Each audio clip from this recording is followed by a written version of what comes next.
किसी गांव में बांकेलाल नाम का एक शातिर दिमाग आदमी रहता था। उसकी आर्थिक स्थिति बहुत अच्छी नहीं थी, क्योंकि उसके पास बहुत थोड़ी जमीन थी जिसमें बमुश्किल खाने लायक ही पैदा हो पाता था। किंतु बचपन में उसके पिता उसे बताया करते थे कि हम लोग बहुत ऊंचे खानदान से हैं, हमारे पुरखे कभी अमुक इलाके के सामंत हुआ करते थे। बस तभी से वह हमेशा अकड़ कर चलता था और अपने को उसी सामंती खानदान का वारिस समझकर झूठी शान दिखाया करता था। जेब खर्च निकालने के लिए वह अक्सर लोगों से ठगी करने के नए नए तरीके सोचता रहता और उन्हें आजमाता रहता। एक बार वह गांव के एक सेठ के पास पहुंचा और बोला, सेठ जी, आप दिन भर दुकान पर ही बैठे रहते हैं, इस तरह तो आपका स्वास्थ्य खराब हो जाएगा। कभी दुकान छोड़कर इधर उधर खुली हवा में घूमने भी जाया कीजिए। चलिए आज मेरे साथ, मैं खेतों की ओर जा रहा हूँ, आपको भी घुमा लाऊंगा। उस समय दुकान पर कोई ग्राहक न था, इसलिए सेठ ने दुकान नौकर के हवाले की और बांकेलाल के साथ खेतों की ओर चल दिया। थोड़ी दूर चलने पर खेत दिखाई देने लगे। एक खेत में बाजरे की फसल लगी हुई थी। उसे देखकर बांकेलाल सेठ से बोला, देखिए सेठ जी, इस खेत में इस साल कितना अच्छा गन्ना उगा है। सेठ बोला,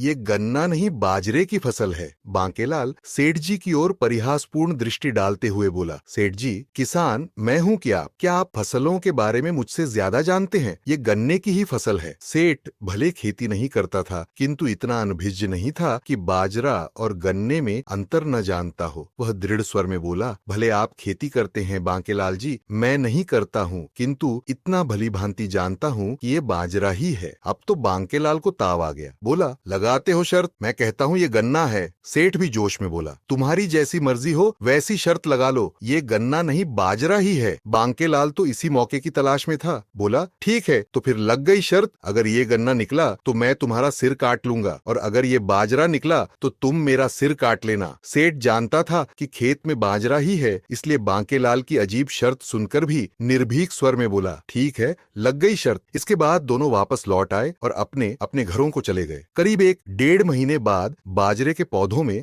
बाली निकलने लगी और उसमें बाजरे के दाने पड़ने लगे। तब एक दिन हाथ में एक बाली तोड़कर लिए हुए बांकेलाल सेठ की दुकान पर पहुंचा और बोला, सेठ जी, आप शर्त जीत गए। उस खेत में सचमुच बाजरा ही था, जबकि मैं उसे गन्ना समझ रहा था। सेठ विजयी भाव से मुस्कुराते हुए बोला, किसान होकर भी आप इतना नहीं समझ पाए कि वह बाजरा है, जबकि मैं दुकानदार होकर भी पहचान गया। बांकेलाल बोला, आप ठीक कहते हैं, सचमुच मुझसे पहचानने में गलती हो गई, लेकिन आप शर्त जीत गए, इसलिए लीजिए, काटिए मेरा सिर। सेठ बांकेलाल की बात को मजाक समझकर हंसने लगा, किंतु बांकेलाल फिर से बोला, हंस क्या रहे हैं सेठ जी, चलिए मेरा सिर काटिए। सेठ फिर भी हंसता हुआ बोला, अरे वह तो हंसी मजाक की बात थी, मैं किसी के साथ हंसी मजाक नहीं करता। बांकेलाल सेठ की बात काटकर सहसा तेवर बदलता हुआ कठोर स्वर में बोला, आप शर्त जीत गए हैं तो अब आपको मेरा सिर काटना ही पड़ेगा। क्या आप जानते नहीं मैं किस खानदान से हूँ? हमारे खानदान में अगर जबान से कोई बात कह दी तो उसे पूरा किए बिना नहीं छोड़ते, चाहे कुछ भी हो जाए। अब तो सेठ के चेहरे का रंग उड़ने लगा, क्योंकि बांकेलाल का चेहरा देखकर लग रहा था कि वह अपनी बात को लेकर गंभीर है। अरे भाई, ऐसी छोटी मोटी बातों पर कहीं सिर काटे जाते हैं। सेठ फीकी हंसी हंसते हुए बात को टालने की गरज से बोला। बांकेलाल जोर जोर से चिल्लाता हुआ बोला,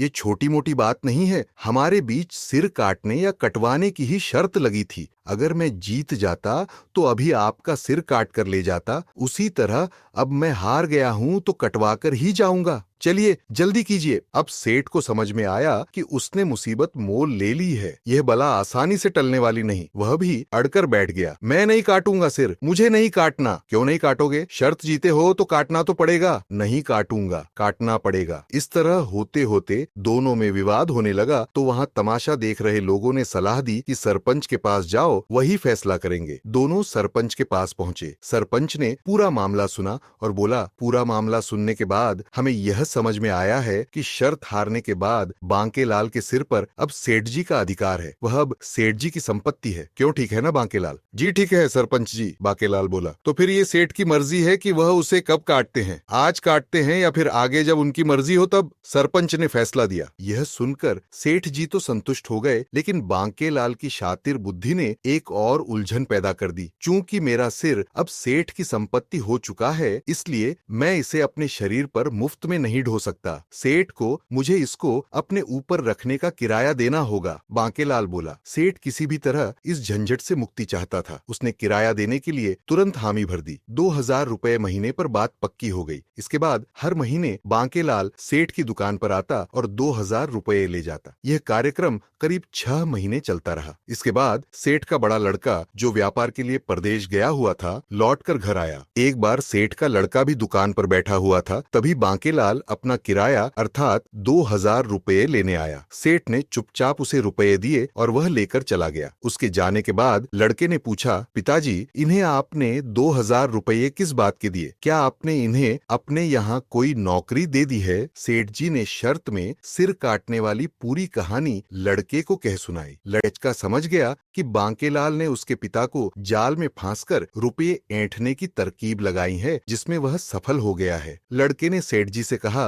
पिताजी, आप कल सुबह बांकेलाल को यहाँ बुलाइए। सेठ जी ने अगले दिन सुबह सुबह बुलावा भेजकर बांकेलाल को दुकान पर बुलवा लिया। लड़का भी वहीं मौजूद था और साथ ही मौजूद था एक नाई, जिसे लड़के ने बुलाया था। वह एक ओर बैठा अपना उस्तरा तेज कर रहा था। बांकेलाल के आते ही लड़का बोला, बांकेलाल जी, क्या ये सच है कि आपका सिर हमारी संपत्ति है? बांकेलाल के हाँ कहते ही लड़का बोला, तो फिर जरा इधर नाई के सामने जाकर बैठिए। क्यों? बांकेलाल ने पूछा। आपकी आधी मूंछ काटनी है, उसे नमूने के तौर पर तुर्किस्तान भेजना है। आजकल वहाँ मूंछों के बालों की बड़ी मांग है। अगर उन्हें पसंद आई तो बाद में बाकी की आधी भी भिजवा देंगे। लड़के ने कहा। तेरा दिमाग खराब हो गया है क्या? बांकेलाल गुस्से में बोला। मेरी आधी मूंछ काटने की बात सोचने की तेरी हिम्मत कैसे हुई? जानता भी है ये मूंछ हमारी खानदानी शान है। लड़का शांत स्वर में बोला। ऊंचे स्वर में मत बोलिए बांकेलाल जी, अब आपका सिर आपका नहीं है, वह हमारी संपत्ति है। उस पर उगे बाल और मूंछें, आंखें, नाक, कान सब हमारा है। फिलहाल मूंछों की ही जरूरत है, इसलिए मूंछें ही काट रहे हैं। चुपचाप कटवा लीजिए। आसपास खड़े अन्य लोगों ने भी लड़के की बात का समर्थन किया। यह देखते ही बांकेलाल के चेहरे पर हवाइयां उठने लगीं। वह सोचने लगा, आधी मूंछ कटवाने से फिलहाल तो वह गांव भर में उपहास का पात्र ही बनेगा, लेकिन भविष्य में यह लड़का नाक कान कटवाकर, आंखें निकलवाकर मेरी दुर्गति भी कर सकता है। बस